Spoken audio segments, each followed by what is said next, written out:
vraiment, qu'est-ce qu'il faut pour se remettre d'un divorce? C'est ça ce qu'on va essayer de parler aujourd'hui. D'accepter la situation. Balancez maintenant votre comportement. Les divorces, parfois, n'engendrent pas seulement la séparation des corps, ça engendre la séparation des finances, ça engendre la séparation d'aide.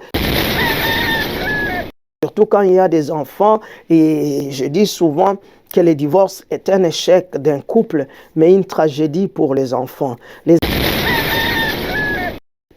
Ne faites jamais entrer les enfants dans votre divorce, tout simplement. Ne parlez jamais du mal de votre ex devant les enfants. C'est leur père, c'est leur mère. Tout simplement, il faut éviter. C'est la raison pour laquelle j'ai dit ici, il faut balancer. Après 2 mois, 3 mois de divorce, la personne est triste. Est triste parce qu'elle trouve qu'il y a tellement de choses qu'elle doit faire. Ce sont des choses que l'autre qui est parti faisait. Et tu commences à faire des choses par toi-même. À ce moment-là, tu vas commencer à prier Dieu. Et Dieu peut te guider peut-être dans une nouvelle relation. Être ouvert, l'ouverture. Les divorces n'est pas la fin du monde. Les divorces, tout simplement, c'est tout simplement une relation qui était là et qui a pris fin. Dans cette ouverture, va consulter Dieu. Le plus grand problème que nous avons, c'est le problème de choix. Nous choisissons de nous-mêmes et puis nous disons, Dieu, voilà, j'ai trouvé, viens maintenant agréer ça. Non. Si tu as commis l'erreur dans ton premier choix, il faut faire attention dans le deuxième maintenant. Dieu n'aime pas les divorces, tout simplement. Si vous êtes célibataire, faites attention dans votre choix. Implique Dieu dans votre foi, dans votre choix. C'est très important. Le mariage est considéré comme une corde de Troie. Une corde de Troie. Une corde de Troie. La corde de Troie, la Bible nous dit, elle est solide. C'est-à-dire, dans votre mariage, il y a l'homme, il y a la femme et il y a Dieu. Oui, shalom peuple de Dieu, c'est le pasteur José de l'église pentecôtiste El Shaddai. Bienvenue encore une fois de plus dans notre série sur le divorce. Aujourd'hui, nous allons avoir au moins l'avant-dernier épisode sur les divorces. On va essayer encore de parler vraiment qu'est-ce qu'il faut pour se remettre d'un divorce. C'est ça ce qu'on va essayer de parler aujourd'hui. Qu'est-ce qu'il faut pour se remettre d'un divorce? Donc, merci pour votre encouragement aussi.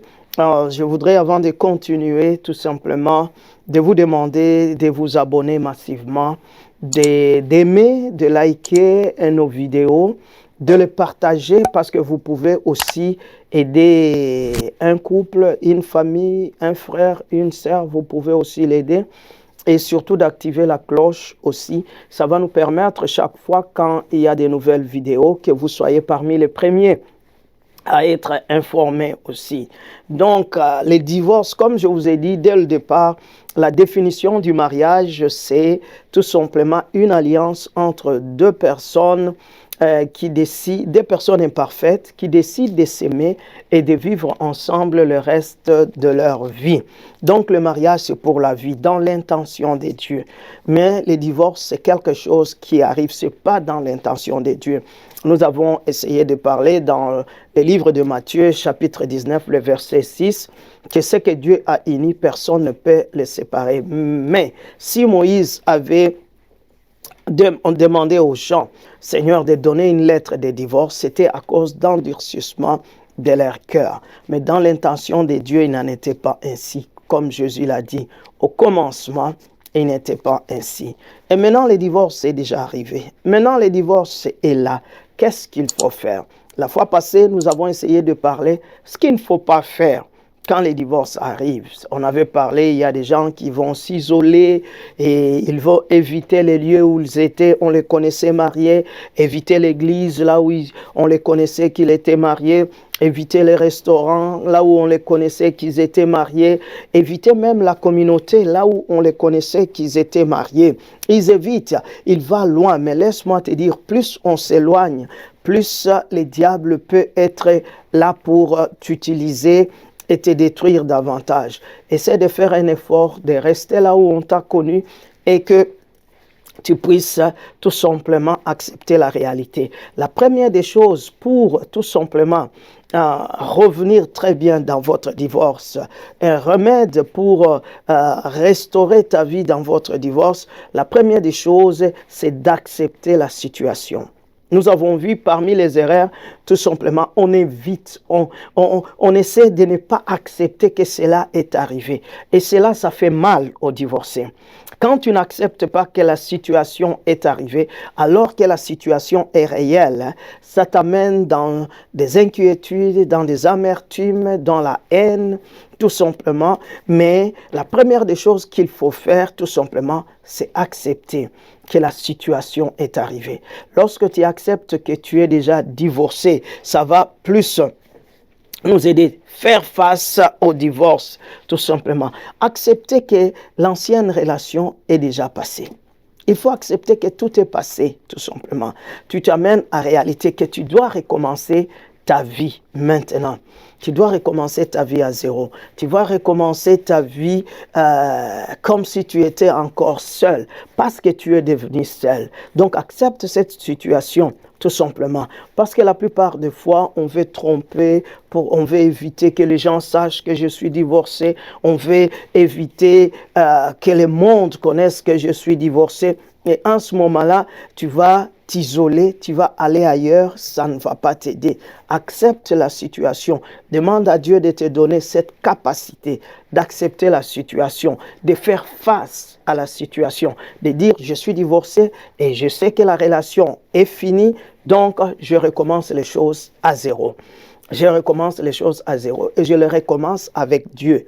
Quand je le recommence avec Dieu, quand j'accepte cette situation, je dois maintenant passer tout simplement mon temps à dire, voilà, quelles sont les erreurs que j'ai commises, quelles sont les qualités que j'avais, quelle est ma part de responsabilité dans la relation qui vient d'échouer.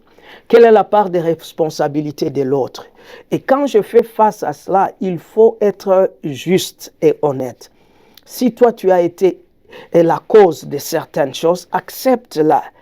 Donc, si toi, tu as été la cause de certains comportements qui a amené au divorce, accepte-les.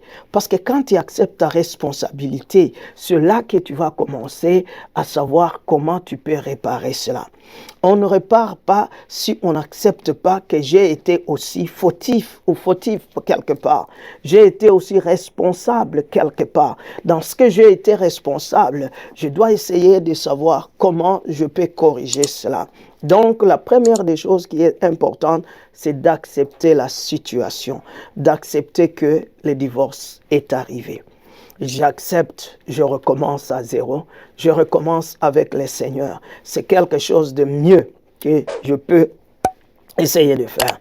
Et la deuxième des choses qui est importante, à part l'acceptation, la deuxième des choses, c'est toujours, il faut balancer maintenant votre comportement. Balancer votre comportement. Tu commences maintenant à travailler sur ça. Tu vas balancer votre comportement. Balançant comme ça, il ne faut pas trop te retirer et il ne faut pas trop t'avancer. Il faut balancer les choses, tout simplement.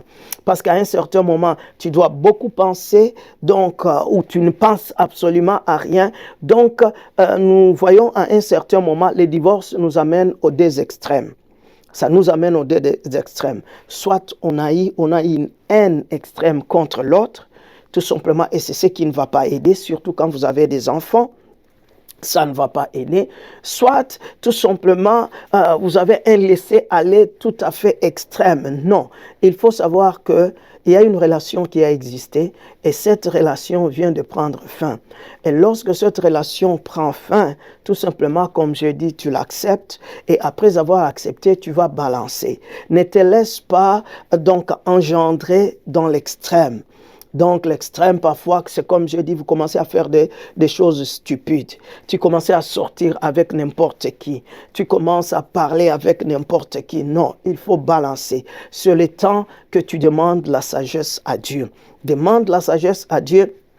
Dites à Dieu, voici la situation qui vient d'arriver. Et dans cette situation, Dieu, j'ai besoin de la sagesse. Je ne veux pas m'avancer trop et je ne veux pas me retirer trop. Je veux que je puisse balancer les choses parce que je suis en train de recommencer la vie. Parce que vous savez, il y avait des choses qu'on faisait ensemble, qu'on ne va plus le faire ensemble, tu es resté seul. Il y a des choses que vous décidiez ensemble. Il n'y a plus de choses que vous allez décider encore ensemble parce que tu es devenu seul. Et ce qui est important maintenant, c'est de savoir que Dieu te donne l'intelligence, tout simplement. Il y a des factures que vous payez ensemble et toutes ces factures deviennent pour toi, seul, tout simplement. C'est la raison pour laquelle les divorces, parfois, n'engendrent pas seulement la séparation des corps, ça engendre la séparation des finances, ça engendre la séparation d'aide, tout simplement ce que vous faisiez ensemble, vous n'allez plus ensemble, ce que l'autre est aidé, il ne va plus t'aider, et surtout quand il y a des enfants, et je dis souvent que le divorce est un échec d'un couple, mais une tragédie pour les enfants. Les enfants qui vous prenez comme modèle, ils voient que ce modèle-là ne fonctionne plus. Les enfants qui vous prenez comme leur aide principale, ils ne sont plus. Ils voient ces gens-là qui s'aimaient beaucoup, ils commencent à saillir. Les gens-là qui s'aimaient beaucoup, ils développent une haine extrême entre les deux.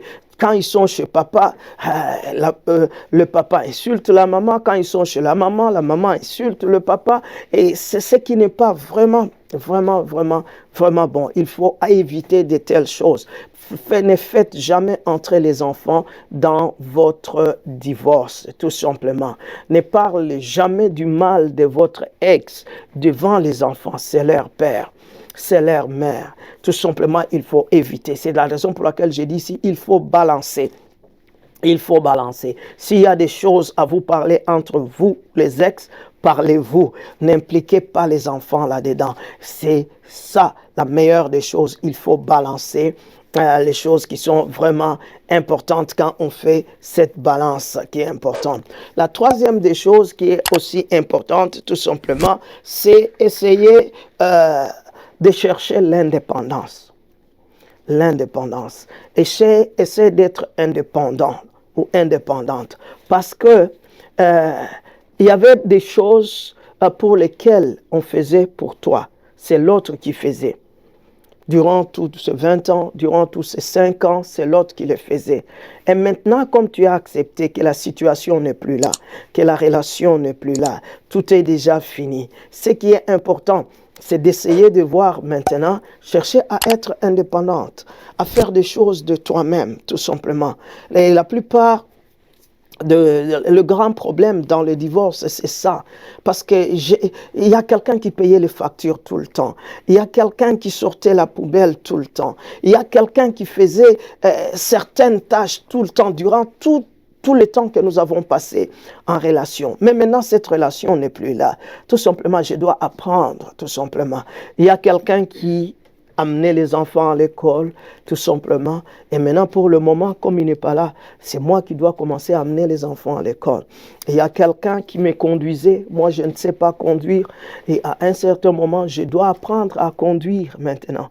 Parce que la personne qui me conduisait n'est plus là.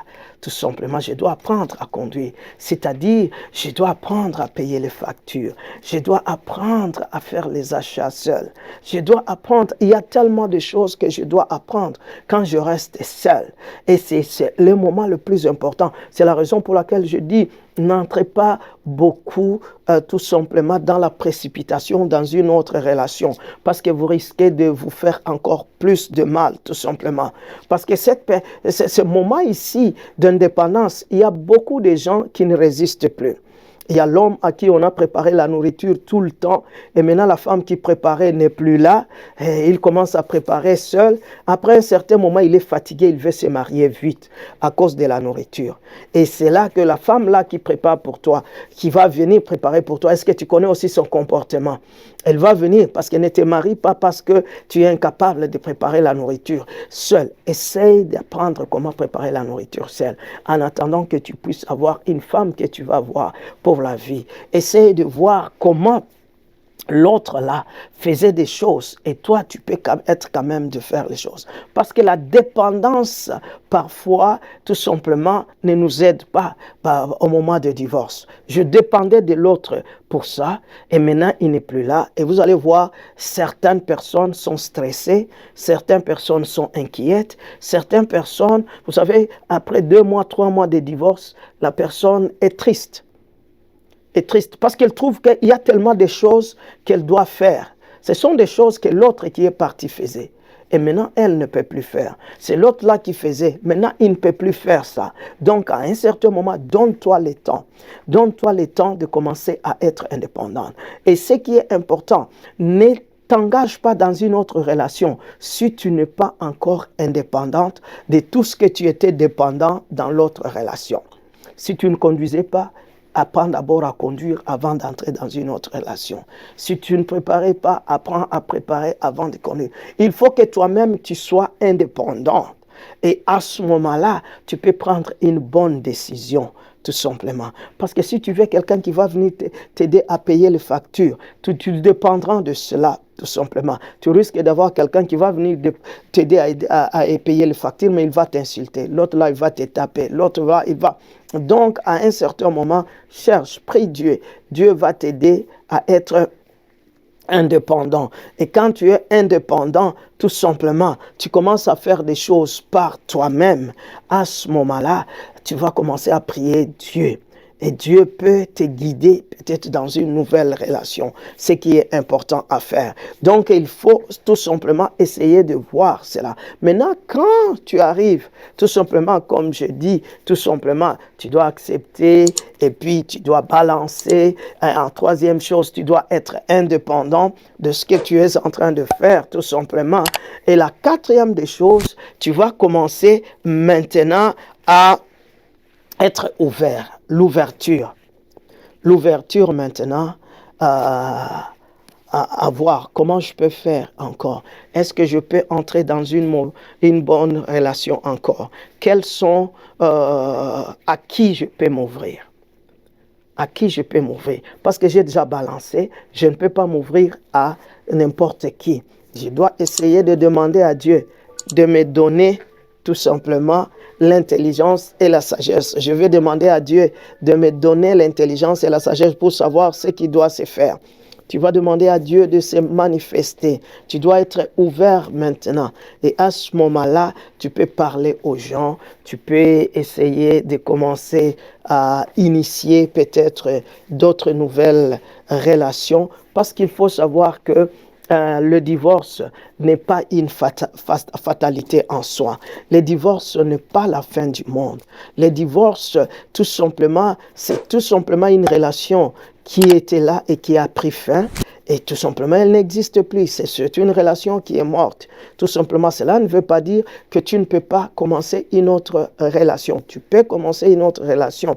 Maintenant, après avoir suivre toutes ces étapes, c'est cette dernière étape d'ouverture. Tu t'ouvres maintenant, mais avec sagesse. Tu t'ouvres avec sagesse. Faites attention tout simplement à ce qui était arrivé. Faites attention à ce qui était arrivé bien avant, parce que ça va t'aider. Dans cette ouverture, va consulter Dieu. Le plus grand problème que nous avons, c'est le problème de choix. Et nous faisons le choix et nous allons présenter le choix à Dieu. Au lieu d'aller vers Dieu, tout simplement de dire, Dieu, guide-moi dans le choix. Non, nous choisissons de nous-mêmes et puis nous disons, Dieu, voilà, j'ai trouvé, viens maintenant agréer ça. Non. Ce n'est pas nous qui dirigeons Dieu, mais c'est Dieu qui nous dirige. Si tu as commis l'erreur dans ton premier choix, il faut faire attention dans le deuxième maintenant. Il faut faire attention parce que tu risques de commettre encore la même erreur. Ne faites pas les choix dans la précipitation après les divorces. Parce que 65% des deuxièmes mariages aboutissent toujours dans des divorces. D'où il faut vraiment faire attention dans les choix. Essaye d'impliquer Dieu quand tu es chrétien. Essaye de demander la sagesse quand tu es chrétienne. Essaye de prendre du temps avec le Seigneur, du temps dans la prière quand vous êtes chrétien. Et cela va vous permettre de voir à qui vous allez vous engager. Voilà au moins tout simplement les remèdes qui peuvent vous aider à retrouver aussi encore la vie après les divorces. Parce qu'il y a une vie après les divorces. Il y a un bon mariage aussi après les divorces. Mais il faut essayer de bien préparer, de bien vous ressourcer après votre divorce. Car Dieu n'aime pas les divorces. Dieu haït les divorces. Il dit dans Malachie, dès le verset 14, que tout simplement, je suis contre vous parce que vous avez été infidèles à votre femme de la jeunesse, votre femme de l'alliance. Et au verset 16, il dit, moi, j'ai la répudiation, j'ai les divorces. Dieu n'aime pas les divorces, tout simplement. Si vous êtes célibataire, faites attention dans votre choix. Implique Dieu dans votre foi, dans votre choix. C'est très important, surtout pour les célibataires. N'aime pas arriver au point du divorce. Si les gens qui sont déjà mariés peuvent arriver à cela, mais toi qui n'es pas encore marié, prends ton temps. Prends la prière pour que tu ne puisses pas arriver à ce point-là. Un mauvais choix est un désastre, tout simplement. Un mauvais choix est un désastre. Au début, vous allez dire, oui, on s'aime. On n'implique même pas Dieu. Laisse-moi te dire, ceux qui divorcent, ils se sont aimés au début. Et ils se sont aimés, mais pourquoi ils sont arrivés à cela? Et surtout, n'oublie pas Dieu. Le mariage est considéré comme une corde de Troie. La corde de Troie, la Bible nous dit, elle est solide. C'est-à-dire, dans votre mariage, il y a l'homme, il y a la femme et il y a Dieu, tout simplement. Donc, je voudrais vous remercier encore aujourd'hui soir, encore pour cette émission. Je vous demande encore, vous pouvez toujours vous abonner massivement. Vous pouvez toujours aimer nos vidéos, liker-les, c'est vraiment très important. Partagez largement ces vidéos éternelles, commentez ces vidéos aussi. Nous allons essayer de prendre vos commentaires, de lire vos commentaires. C'est quelque chose de très important. Et partagez et cliquez la cloche, ça va être quand même une bonne chose. Oui, c'était vraiment le pasteur José de l'église pentecôtiste El Shaddai d'Ottawa. Que le Seigneur vous bénisse et à la prochaine émission Eden. Soyez bénis.